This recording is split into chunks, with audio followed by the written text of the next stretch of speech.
Hey, what is up? Welcome to this episode of the Entrepreneur to Entrepreneur podcast. As always, I'm your host, Brian Lofrumento, and today's episode is going to get you so inspired and so fired up about what's possible with the world of entrepreneurship and with the world of good, effective, ROI-based marketing. And we are going to be learning from someone who has an incredible, not only business journey and entrepreneurial journey, but also life journey as well. So I want to tell you about today's guest. His name is Alejandro Aguilar. I hope I got that right. It's my best pronunciation of it. So at only 44 years old, Alejandro has been working for nearly 30 years. However, nothing has impacted his career more than his time at McDonald's, where he started working in a single location and went up to manage financial planning for over 200 stores in 4 countries. Despite having switched industries that range from logistics to telecommunications and nonprofits, Alejandro has always had restaurants in a special place in his heart. In 2008, he became part owner, this is such a cool part of his story, of a sushi bar in Caracas, Venezuela that doubled down as a discotheque at night. This experience, full of unbelievable stories, showed him the reality of being an owner without the resources of a giant corporation and where every penny matters. In 2016, he was selected to become a Checkers franchisee in Miami. So it's fair to say that Alejandro knows how restaurants and businesses work. With his financial background and the operational experience combined with the marketing and technology knowledge that he's built over the years, Alejandro is a powerful force for the restaurant industry, and he's determined to change it forever with his own company, RestoStrategy. There's so much that I want to dive into with Alejandro, so I'm not going to say anything else. Let's dive straight into my interview with Alejandro Aguilar.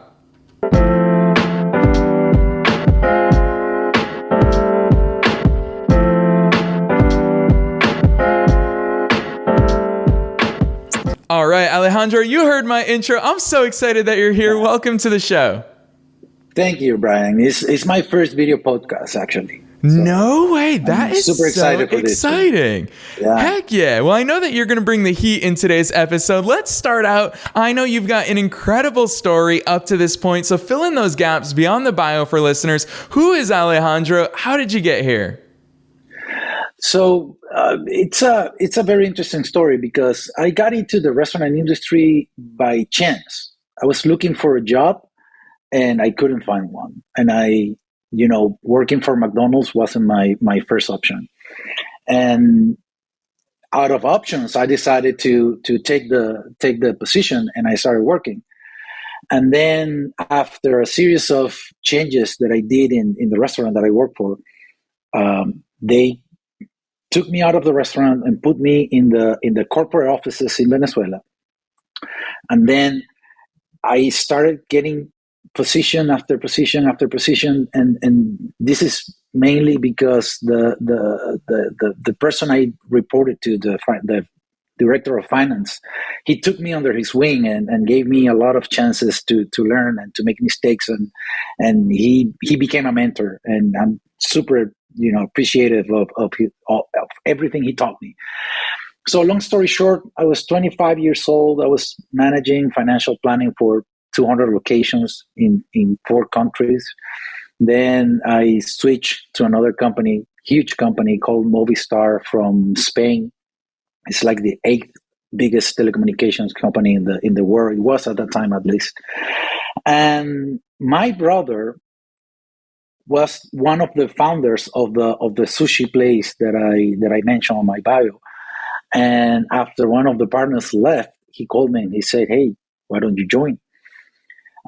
We could use a lot of what you know." So I went in, and everything that I knew worked wonders when you have a lot of budget, which wasn't the case. So I had to adapt to that story, and then the other part, like you mentioned, the part where it doubled down as a discotheque at night. It's a whole different business. It's a whole different world. I could talk for 3 days about stories about that period. But continue with the story. In 2010, my ex-wife, she won the lottery visa. That's something that a lot of people doesn't know about, which is a actual kind of raffle, for lack of a better word, that the United States conducts in countries, and they select up to 50,000 people for an expedited path to a green card. So she won it.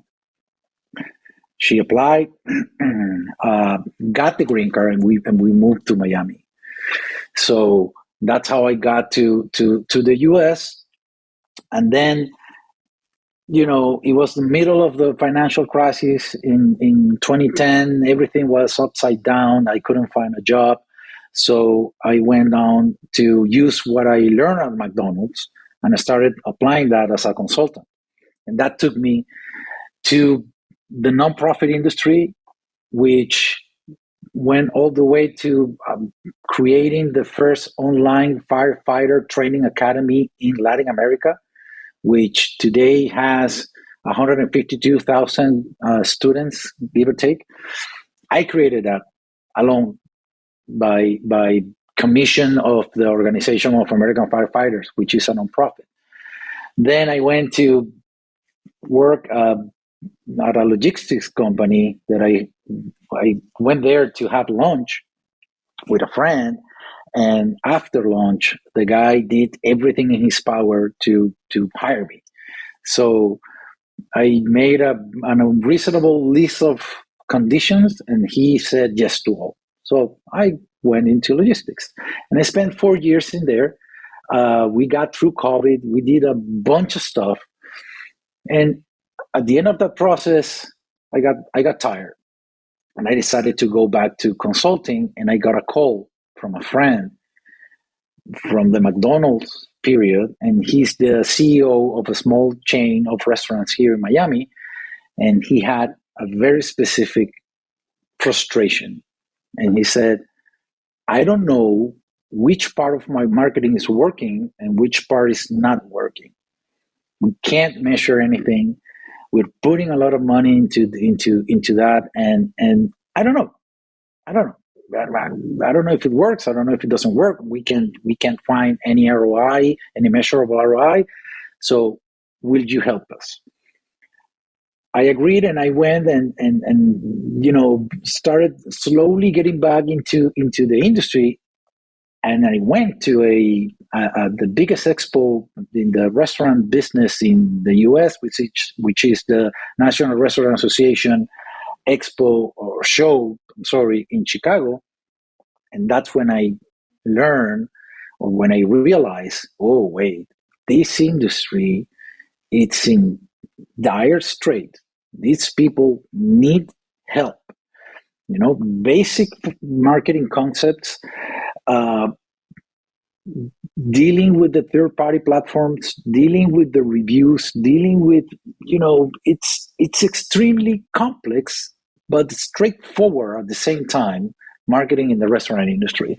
So that took me, it was a very short period. We did a bunch of stuff in that restaurant, that first customer that I got. So I put everything into a book that I decided to write and use it as a marketing tool. And that book has opened the door for many other places for me. So entrepreneurs could spend their lives trying to find their niche and trying to find their place and figuring out what is it that I'm really good for. Well, this is it for me. Marketing for restaurants, marketing with a business perspective for restaurants. Where is the money? Where are the customers? Where is the return on investment of this? It's super exciting, and it's an industry that is gonna flip over in the next 2 or 3 years. So I think I got in at the right moment.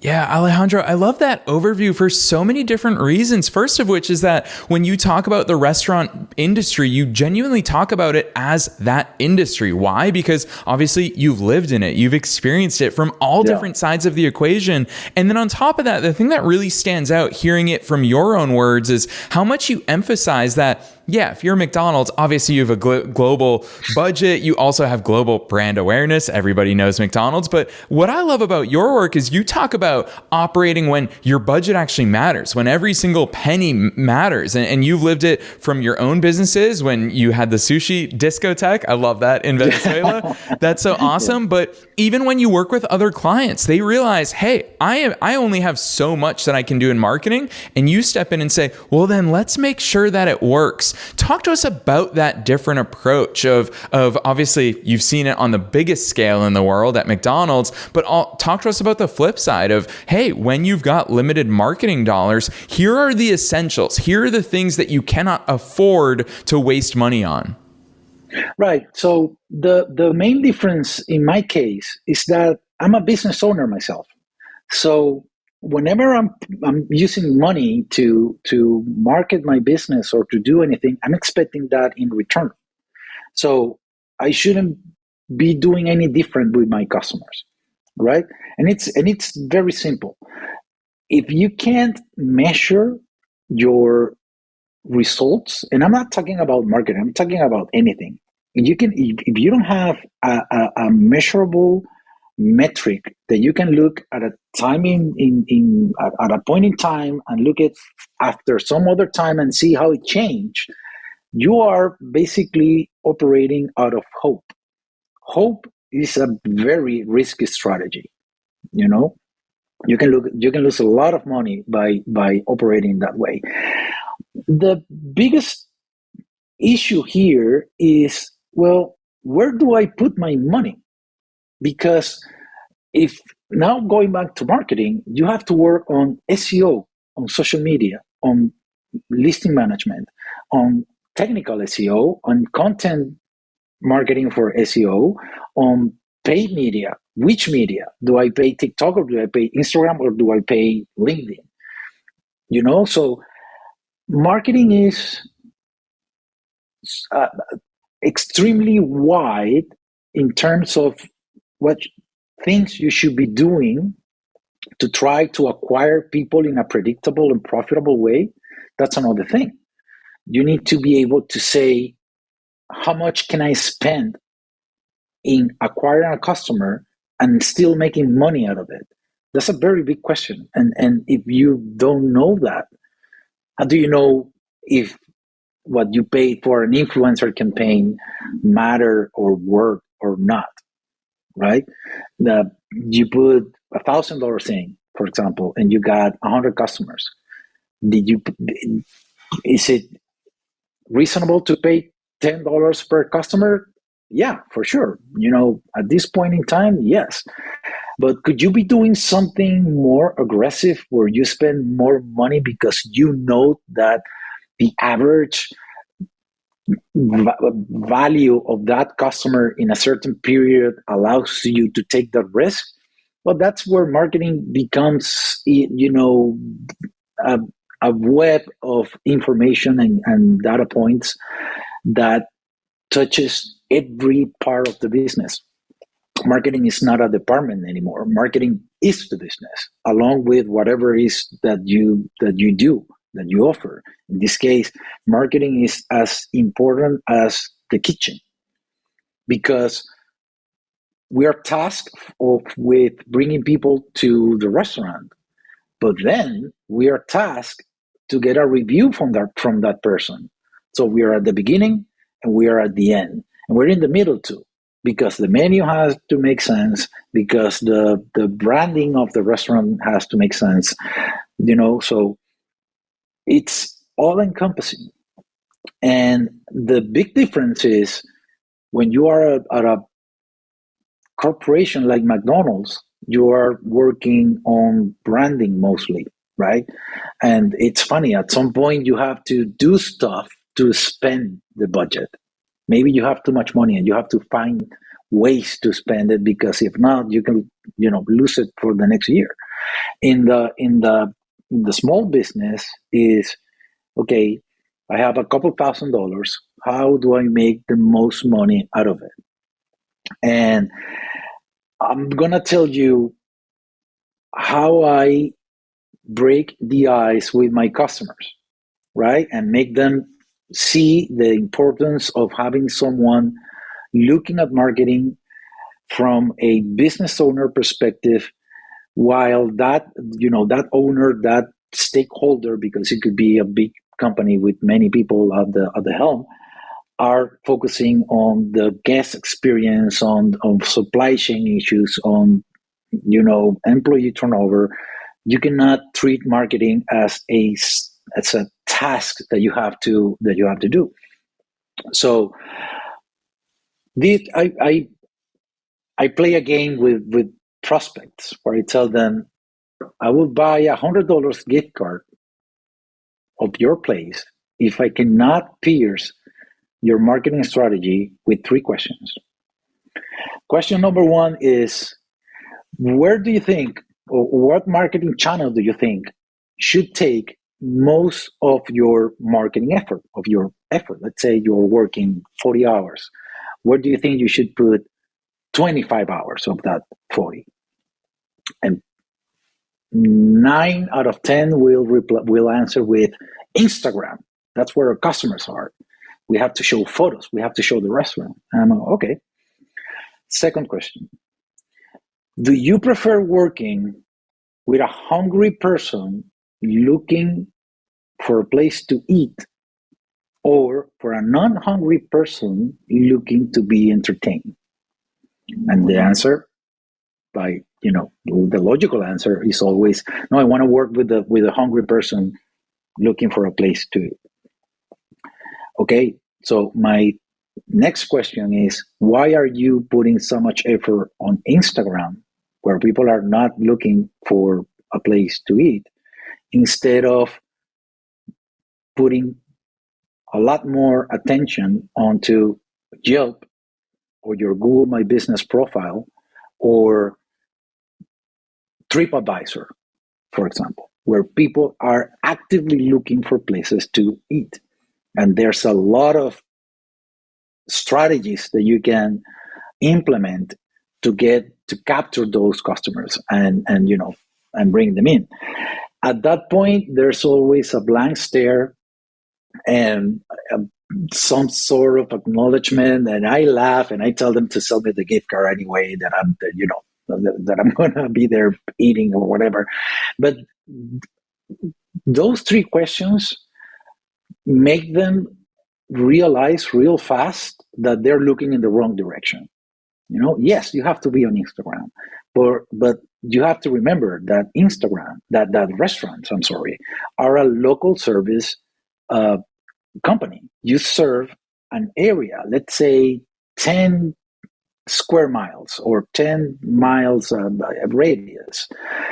You can target those people with a lot less effort, a lot less cost, and put your attention where people are looking for places to eat, right? And that includes third-party delivery apps like Uber Eats and Grubhub and Postmates and DoorDash. So something like that completely changes how you execute your marketing and how you allocate money and how you can start measuring. And, I think that's my goal. My goal is to help this industry and as many players as possible to realize that and to give marketing its proper place, its proper team. Marketing is not a one-person department. It's impossible to master everything that has to be mastered. And I think I have the right tools to make it. And the book is, I think, the stepping stone of that.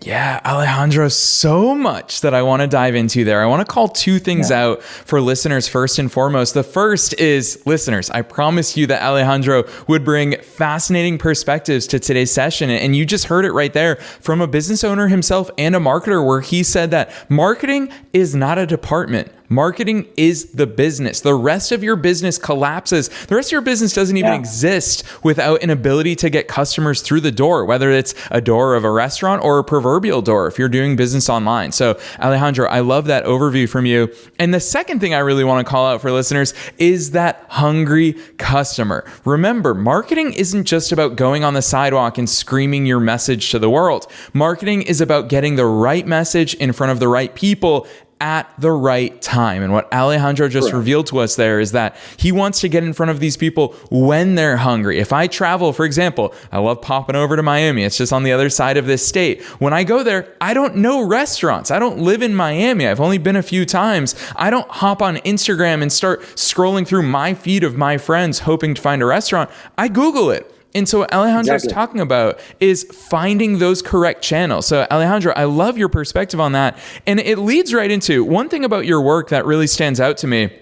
It's the headline on your website. It's what caught our eye when we reached out to have you on the show. Is you wrote on your website, you're 90 days away from measurable and positive ROI marketing for your restaurant. Talk to us about that speed of execution and the focus that it takes within there, because I know that there are some lagging indicators when we know, hey, this is a marketing channel that will work. These are the indicators that we're looking for versus, hey, this is how we actually do it so that we know that it works. Talk to us about all that, the speed of execution behind it all. Well, it's fairly easy because you just have to establish some ground rules. For example, you can save a lot of money on day one of working with me if you just sit down with me and go over the cost of running a promotion that is not segmented to a segment of your audience, right? To a piece of your audience. If you go, and I explained that on my book very detailed, if you go and say, I'm going to give 10% off of my best-selling item on my menu, the cost of, not the cost, the number of additional transactions that you have to generate in order to cover for the loss of revenue of people that would have bought from you without the promotion, I've never seen one that makes sense after you run those numbers.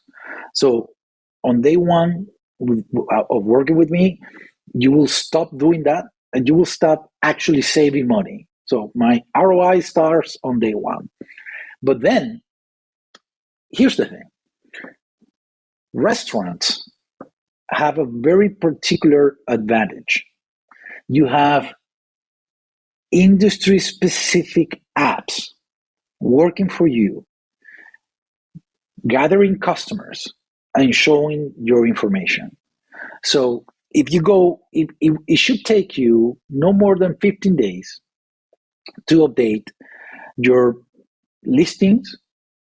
By listing, I refer to your profile on Google Business Profile, on Yelp, on TripAdvisor, on different platforms that are over 80 that you should have your information updated and standardized across all those directories. That's a very key part of the SEO strategy.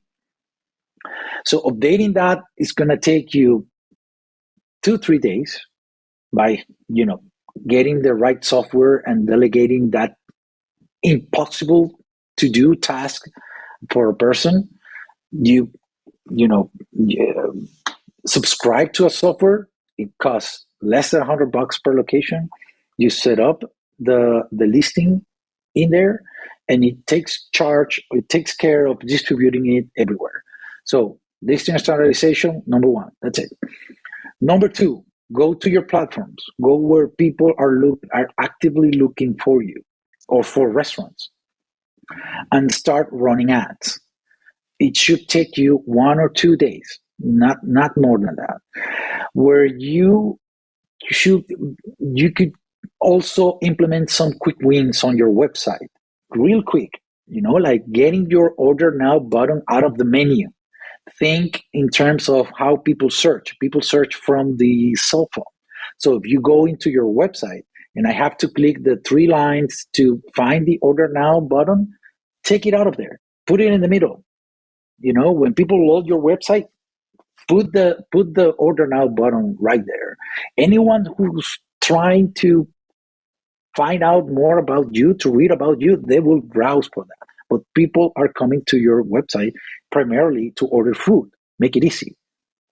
So all those changes you can implement in the first 30 days like this, right?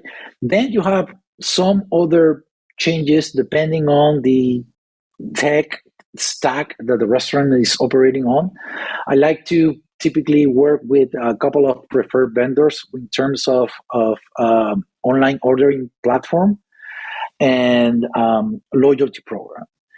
And we should take a few minutes to discuss the value of having a loyalty program in place. So, and we'll circle back on that. So the initial optimization is really fast, where you could take longer is in filling the blanks in the owner, stakeholder, general manager knowledge of what needs to be done. It's the person, not the process. If the person is convinced that they should be doing a campaign on, or Instagram organic, trying to come up with one message that resonates with everybody, trying to find a place to eat, that's the biggest obstacle that I found when I go into new customers.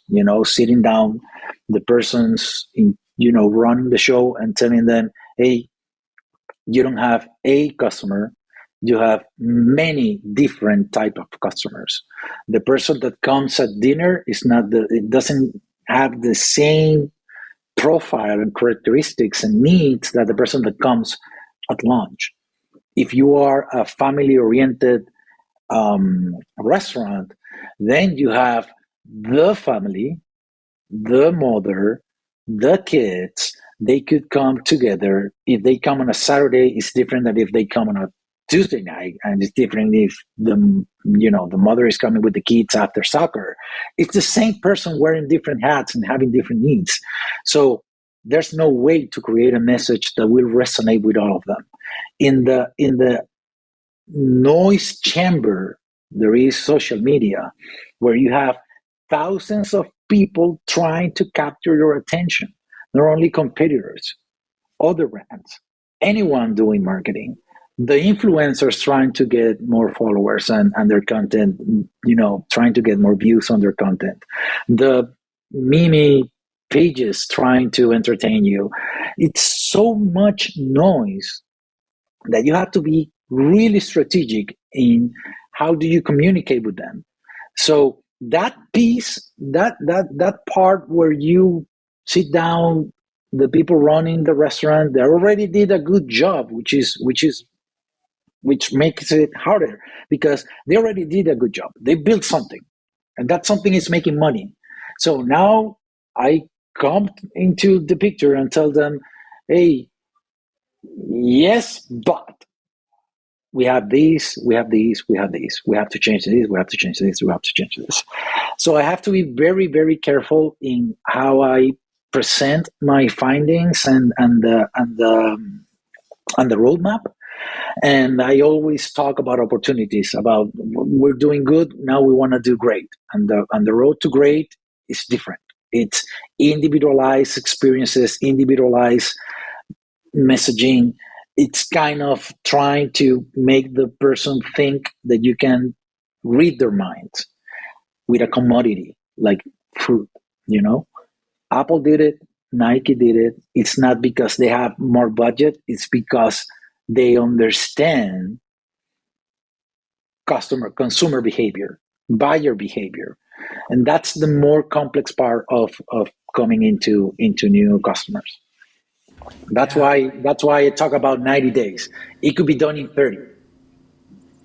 Yeah, Alejandro, I love that for so many reasons. I think really what I heard in that answer and why you say, hey, it could be done in 30 days, in 90 days, it doesn't have to be a long process. The thing that really stands out to me is that hearing you talk about marketing, you throw out all vanity metrics. You do not care about vanity metrics in any way, which makes so much sense because having researched your business, your work as much as I have, I see that so frequently you talk about, hey, marketing isn't simply for brand awareness. It is for getting customers through the door. And I think that for all entrepreneurs, not just within the restaurant industry, although obviously there's a direct application of it. For all of us though, it's about throwing out those vanity metrics. You talked a little bit earlier in our session about Instagram and how many of us say, oh, how do I increase my Instagram following? What I'm hearing from you today, Alejandro, is who cares? Focus on where your customers are, how to get them through the door, and most importantly, how do I get them to come back? You've alluded to so many times in today's session about lifetime customer value. If you spend $10 to get a new customer, and they come to your restaurant, once a week for the next year, 2 years, 3 years, that is a huge win. That is a no-brainer, even if we're spending $100 to acquire that customer. So I think it really is. To me, what I keep hearing in your answers is that laser focus on that ROI. And I know that you're right. When you could talk about your sushi discotheque for 3 days, I'm sure you could talk about all this marketing stuff for years and years and years. And that's why I know that in this session, we're only touching on the tip of the iceberg, but you do have so many resources out there for listeners. So I want to open the floor for you. Obviously, you've got a 39-point self-audit that helps restaurant owners see how to double their profits. That is a free resource on your website. You've also talked about your book as well, which recently launched. I'm so excited. When this episode airs, all of you listeners, you can go get a free copy of Alejandro's book. So Alejandro, walk us through some of these resources. Well, the 39-point audit, it's basically how things that I can learn from about a restaurant from without looking at anything at any report from inside the restaurant. For example, very simple. Let's talk about third-party apps, Uber Eats and Grubhub and Postmates. If I go into Uber Eats and search for your restaurant, I know if you're running ads or not. The ROI of an ad on Uber Eats, it's probably unreal if you ever done marketing on Meta or Instagram, Facebook, or Google. You can get, I have a customer that we are getting 1,600% ROI. That's after food cost. That's after ad cost. So I'm getting 16 times return on investment. That's crazy. So if I go into Uber Eats and search for your place, I will know if you're running ads. Do you have all the pictures on your listings? Do you think you're gonna sell something that doesn't have a picture? That's one. Are you? Let's talk about Google Business Profile. Is your restaurant information standardized across directories? I can go to a simple tool, input your restaurant, and it will tell me if your information is standardized or not. If it's not, you are committing a capital crime on Google's rulebook, which is you're not showing yourself as a trusted result. If you understand what the business of Google really is, it is to provide accurate results. Not accurate results, to provide the best result possible for any given query that the person inputs on the search bar.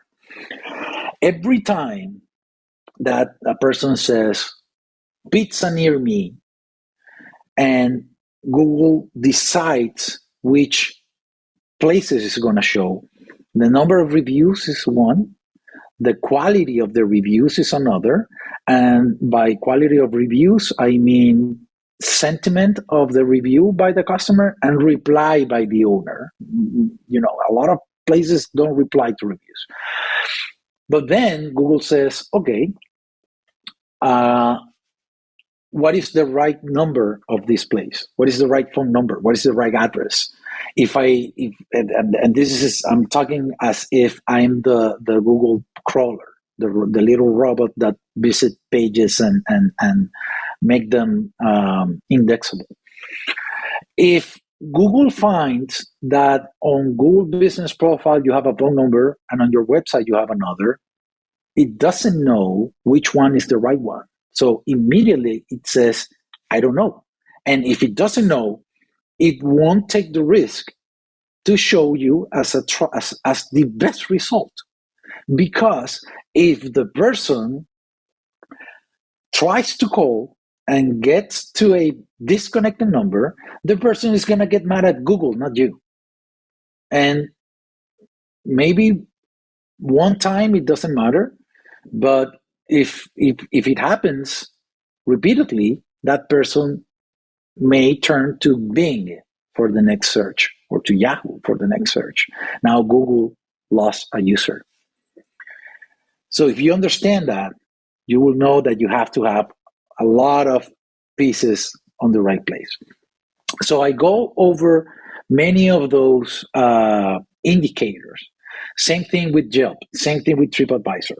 Or are you ranking for generic searches? Yeah, if you're called Brian's Pizza and I input Brian's Pizza on the search bar, well, you're going to show us as number one result, most likely. Maybe you're done, but I'm assuming you will. But you should optimize your marketing for people searching for generic terms. A generic term is a person searching for pizza, right? When you input pizza into the search bar, Google is going to suggest that you search for pizza near me. That's a person trying to find a place to buy pizza from. And that's where the unsexy side of marketing comes into play, and where your website matters, your listing information matters, the quality of your reviews matter, the content in your website. It's not just to have a menu. You need to have content. You need to have things that the robots that crawl the web and say this website is about pizza, they need to have something to read, because they won't interpret images. They won't interpret your menu. They need to find, I don't know, the story of pizza on your website. So there are 39 things that I can look from outside. It takes 30 minutes to do that audit. It's a fluid process, and it takes me really clear if you are on good track or not, according to the way I execute marketing, right? I'm not here to judge in terms of good or bad. I'm just here to say, hey, there are opportunities where you can improve and get better results from the effort you're making and the money you're spending. Something good in this industry is that there is a lot of early mover advantage, because the norm, or I could say 9 out of 10 places that I audit are in a bad shape, according to the audit, right? And I use bad because I'm thinking, as I speak, I shouldn't use that word. But everybody's focused on the same thing, do Instagram, do Reels, do this, talk to influencers, and they neglect the website.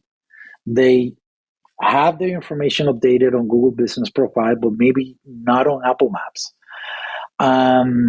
And they're not ranking with those generic keywords, although someone is, because Google has to present a result. So maybe someone that is not doing everything that needs to be done is ranking higher because Google has to show something. So maybe it has more reviews or a higher rating. Not always the highest rating shows up first. That's something that you can check for yourself. So all those 39 points I can see from outside. And all those three questions, the three questions that I mentioned before, I will know the answer to those questions even before I sit down with the person. Yeah, Alejandro, I think the one overwhelming message that we're all getting from you today is that, well, actually, I guess it's twofold. One is that the bar is set extremely low for those people who want to succeed. It is very attainable. I think that's one strong message that we've been getting from you today. And two, it leads right into the natural thing, which is, we all have a lot of homework, because the thing that I really want to call out is that, listeners, you hear how intentional, and it's a word I've used so much in 2023, is that intentional. You see how intentional Alejandro's approach is with restaurants. We all need to be this level of intentional in our own businesses. Alejandro's speaking from the restaurant industry perspective, knowing the name of the game there. He brings up TripAdvisor. He brings up Google My Business. He brings up all of these specific things. If you aren't thinking to this extent, the way that Alejandro thinks about the restaurant industry in your own industry, then you are doomed to be one of the other average ones. And Alejandro, I'm going to pile onto that, because most people are bad at marketing. It is kind of the norm. That bar is set so low. So I love the fact that you've called these things out and showed so many different opportunity areas. Like I said, I know this is just the tip of the iceberg, and I've loved having you on here to share your perspectives, your stories, your experiences. I know listeners are going to want to check out your work, your business, your book. So at this point, I'd love to open the stage for you. Tell listeners where to find your website, what to search for to find your book, and where they should go from here. So my book is available on Amazon as Kindle version and paperback. But if you go to my website, I will actually send you a free copy, and I will pay for shipping if you fill a form. I just want to make sure. I ask what the website of your restaurant is and your name and your phone number. I just want to make sure that I'm reaching out to restaurant owners, right? Because it's a very restaurant specific book.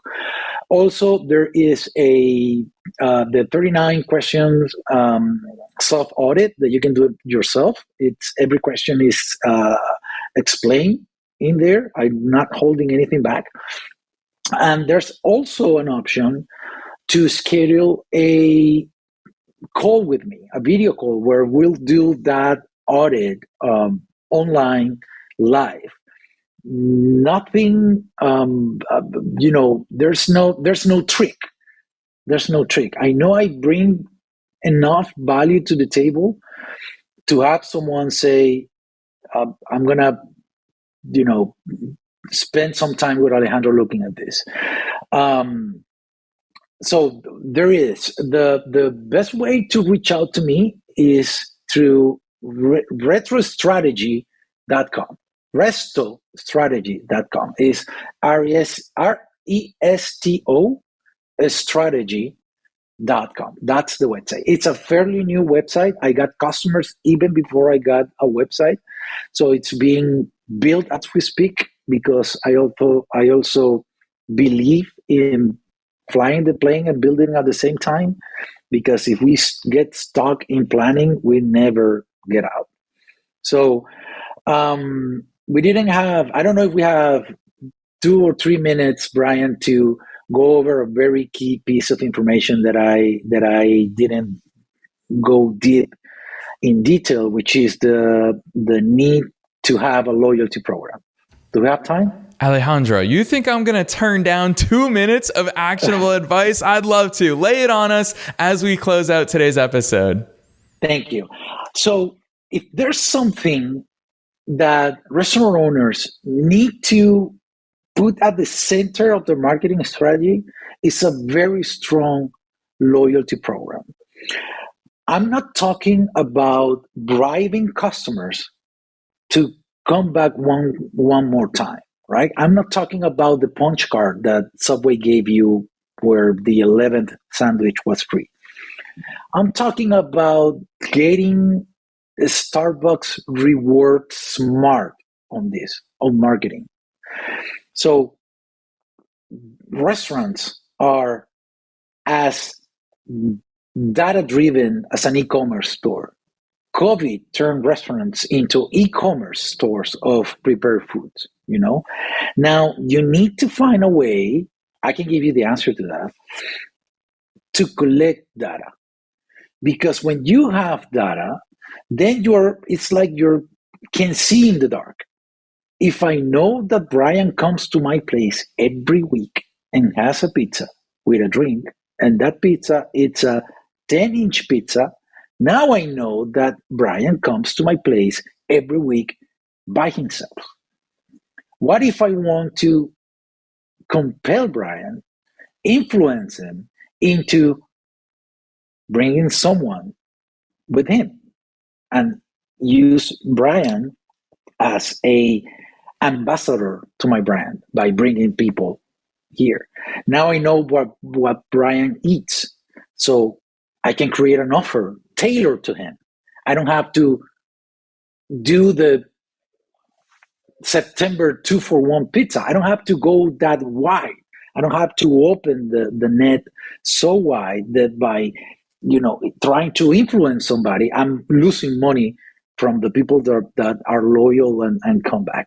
So loyalty programs are data mining processes that allows us to, by leveraging technology, build and optimize personalized customer experience, customer journeys for each and every one of our customers, provided that they are part of the loyalty program. Because if they identify themselves, then you have the knowledge of what is the behavior of every person individually. And you can use technology to create individual customer experience where people will think, hey, this restaurant values me, knows me, understands me. This is the place where I'm going to go, right? Think about American Airlines. I'm American. I fly American Airlines. Why? Because I have their credit cards. So I put everything that I can on their credit card. So I get miles. So I get first so I get on board first. That's the same power that you can bring to your restaurants. And I will finish with this. You have three sources of customers: your online ordering, your third-party apps, and your dining. Each of those three sources of guests, you can capture data from them. The tools exist. Everything is in place. You just need to execute the strategy. If you want to know more about that, feel free to go to my website, RestoStrategy.com. Schedule a video call with me. It's free, it's simple, it's easy. And I'll tell you how to do it for your place. Boom, listeners, you heard it right here. Alejandro dropping so much strategy and value bombs on us up until the absolute final whistle. Alejandro, I love so many of your insights. Listeners, you all know the drill. Check the show notes wherever it is that you're tuning into today's episode for all the links, as well as a link to Alejandro's book on his website where you can get it for free if you're a restaurant owner, or if you just want to check it out and you want to pollinate some of those ideas from Alejandro's decades of experience in the restaurant industry into your own industry. We're also linking to his book direct on Amazon. So definitely check out the show notes, as well as go straight to RestoStrategy.com. Otherwise, Alejandro, thank you so much for coming on and sharing all of your knowledge with us on the Entrepreneur to Entrepreneur podcast. Thank you, Brian. I really, really enjoyed this conversation.